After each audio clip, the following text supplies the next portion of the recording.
It's time to resurface the second of this pair of George Cleverley, which were made in 1969. This one's already been resurfaced and it's had one coat of dye, which if you've watched the previous videos, you'll have seen that. If I bring this sort of into closer focus, we can see the skin really is in pretty ghastly condition. It's heavily cracked. It's the whole skin everywhere, and it's kind of, it's crunchy. You can hear it scraping and cracking. There's nothing that can be done to sort of save that skin. It has to be cut. We could moisturise this forever, and it would soften slightly, but the rough cracks, they're not going to disappear with moisturiser.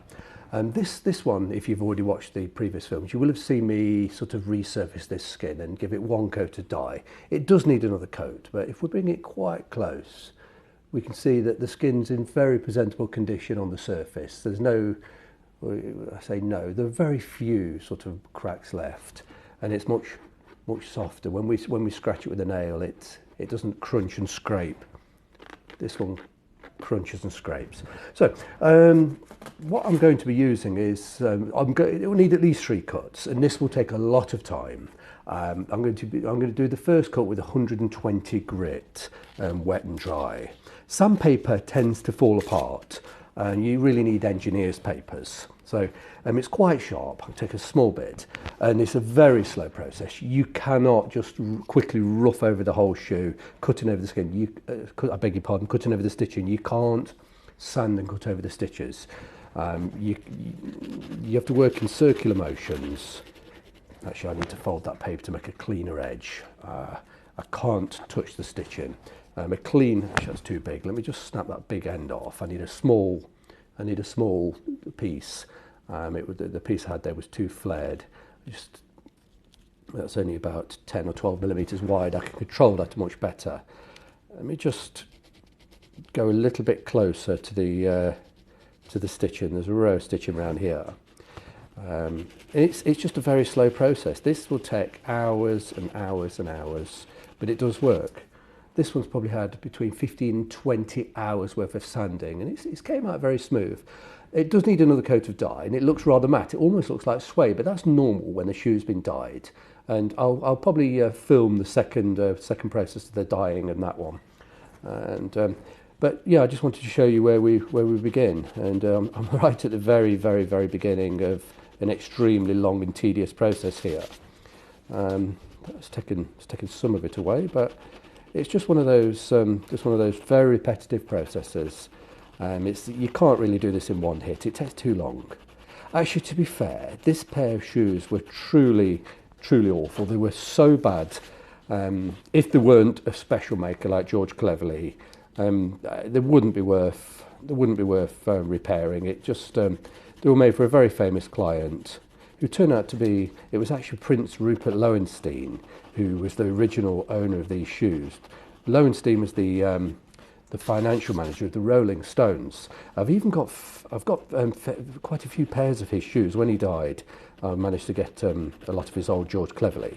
I've even got 1 or 2 photographs of him photographed with the Rolling Stones wearing, not this particular pair, but another pair I own. So it's got a fascinating history. And they were made by George. They were very special. So they were put in literally tens and tens and tens of hours of restoration into them. There we go. So I'm just working in one tiny area. I'm not applying a lot of pressure, and just sort of rub away the flaky bits. Let's pull that back into sharper focus.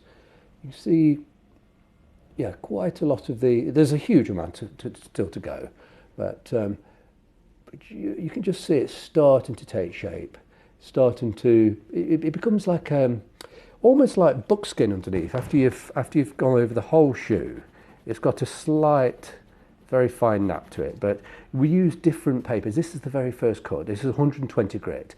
After that, I'll probably do 180 grit, and I'll finish on a minimum of 320, possibly something like 400 to get it very smooth before we come to the dyeing process. But it's very important that you don't go up to the stitching, over the stitching. You can go up to it, within, I don't know, perhaps half a millimetre of the stitching, but you can't you can't go over it. Within seconds, you'll lose the stitching. Let's have a look. There's a really rough bit down here. Let's see if we can, yeah. Let's see, get it down into the welt, and I'll turn the paper round so I've got a cleaner edge. I want to come against the stitching here. But on the other side, gosh, it's a tedious process. I won't do a lot of this. It's awfully boring to watch, but I just want to give you a sense of what's involved in doing such a job. It's unlikely that if you were going to do this yourself, that your shoes would be as bad as these, to be fair.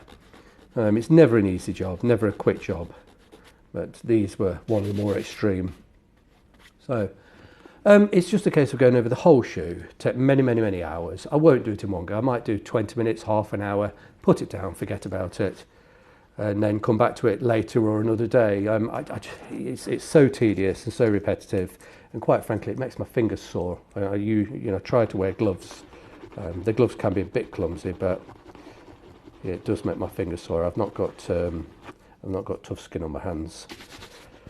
Oh yes, whilst you can probably see there are little tiny sort of horizontal stitches on this elastic. They will get cut out. This elastic had stretched dramatically, and I've undone the original stitching. It had also, the skin had torn and split here. Same the other side, it had torn and split. And I've repaired those with chamois skin from behind. I had to remove the stitching, remove the elastic, repair with chamois skin, then I've re-stitched by hand through the original hole. So these elastics are stretched. So I've taken them out, I've trimmed them by about 10 millimeters and put them back in through the same holes, but put them in tighter. Now these crude stitches here, which I will remove quite soon, they were, because I've steamed this shoe, it had stretched dramatically. You'll be able to see that on the previous film from a few weeks earlier. It was very stretched, very baggy, and I've got it quite tight now. This is the original Bespoke tree, which originally sort of flopped about. You could just pour it and it dropped out. So I've steamed with a wet towel and a steam iron, and made the skin tight and shrunken it back into its original shape.